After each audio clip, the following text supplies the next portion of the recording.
Hello guys, i-adi ko dyan ang bukid guys. Basta na idahan kwarta, dali ra kaayo gyud ang pagpahak sa bukid. Bisag grabe pa na siya kabungtod. Dali ra ay mo ni siya nga mong lugar guys. Pakuran man lagi na siya og housing. Okay, klaro na kayo ang syudad guys tungod sa katagan niya.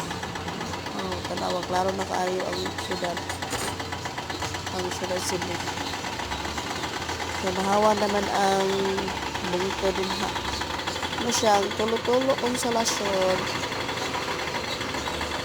Ayan guys.